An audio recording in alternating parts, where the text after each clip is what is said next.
Good morning, everyone. In case this is your first time to worship here, we just do this every Sunday. So it's great. We're glad that everybody's here today, especially if you are worshiping with us for the first time. We're glad that you're part of the family. I would like to invite a special guest up. Daryl, would you come up at this time? Friends, say good morning, Daryl. Daryl, it's great to see you here today. Thank you. I'm going to give you this. Daryl, we have all week been doing all of our offering and all of our support for the Barnes Community Center. And you're tied to that center. But first of all, tell us something about yourself. Okay, my name is Daryl Jones. I'm a member at Barnes United Methodist Church. Pastor Charles Harrison is my senior pastor. I also run the youth program at the church. We have a variety of things. We have basketball, boxing, karate, dancing, Boy Scouts, and Girl Scouts. So we have, I'm the, what you want to call, director of the youth, but I don't have that label, but some kind of way it's ended up in my lap, put it like that. So what do the kids call you? They call me Coach. Coach, okay, great. So Coach, just for you personally, did you grow up in a church? Yes, I did. Did you, in Indiana? Yes, I did. I belonged to Phillips Temple. I don't know if you know it. That's a Methodist church. Yeah. But it was called Phillips Temple. Yeah, I grew up in that church. Great.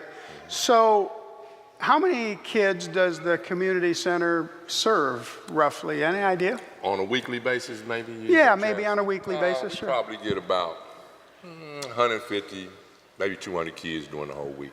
And like what ages are they? They range from 6 to 18. Okay, okay. That's great. And you have a lot of staff there? I mean, how does that work? We got a few people that's volunteering. We got a few people. We got good. a few. I ain't gonna say a lot. We got a few. Yeah. So why did you get into this?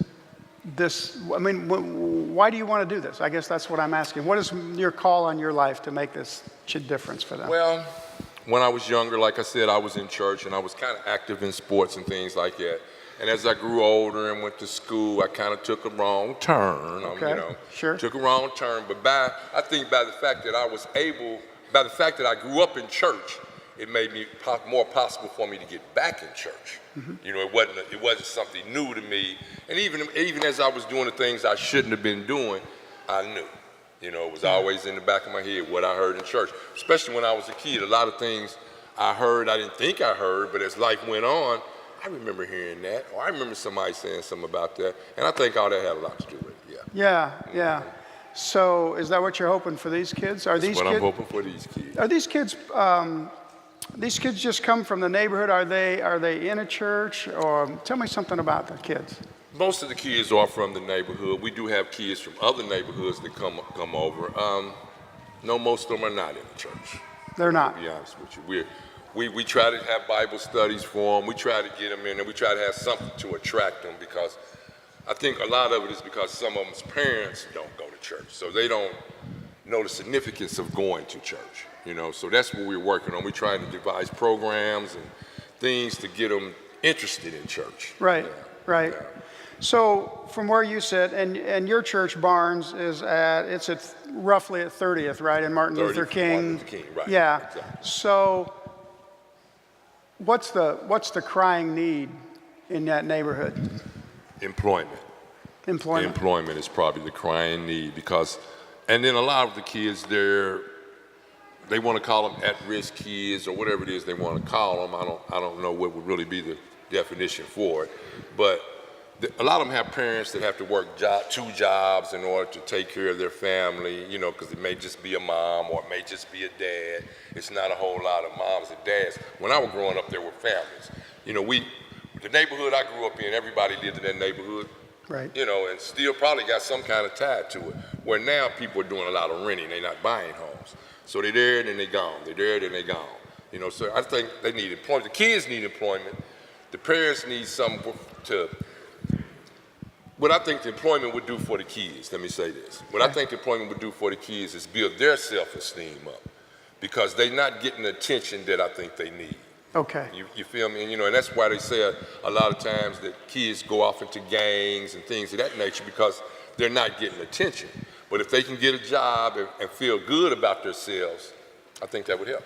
Yeah. So really, that's a big piece of the community center is just is a place for the kids to come. Come and try to make them feel good about themselves. Good. And get some attention. Get some attention. Good role models. Good role models. Good role models. And some word. We try to give them some word too. Yeah, and the word. Yes. Absolutely. Yes. Absolutely.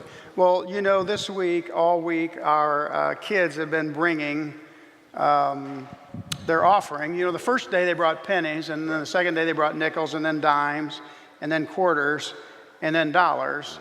And all of that is going to go to your community center, and we'll talk a little bit more about that later. Okay. But I think just on behalf of our congregation, and I think our connection to you came from our involvement this year in the 10-Point Coalition. 10-Point Coalition. And right. Pastor Harrison came up and preached up here, and we've kind of, for whatever reason, you know how God is. God kind of puts a heart on people or puts a heart on a church for something. And so that's kind of been our heart for a while. And sort of through that then, you know, we kind of found you, right? Yeah. And found Thanks the center. to Ginger and Sue. Thanks to Ginger and Sue right there. And I thank you guys. Yeah, so listen, you are, what you're doing is really important. Thank you. Thank you. And it matters. And I don't know that you know, when you get buried in the day-to-day stuff, sometimes you forget that. So we're just here to say we care. And we appreciate what you're doing, Daryl, and we appreciate what the center's doing, and all those kids' lives matter. And, you know, God has a design on every one of their lives. And, you know, for all we know, the next president of the United States, not the next one, but a president of the United States might be sitting in. I was going to say, be awful Well, young. I don't know that we could do any worse. You know, we could maybe just, you know, we haven't had a kid for president. Maybe it ought to have to be under 35. I don't know.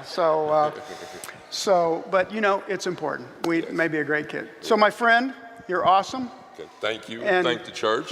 and Sue, friends- Ginger. Daryl Johnson. Yeah, great job.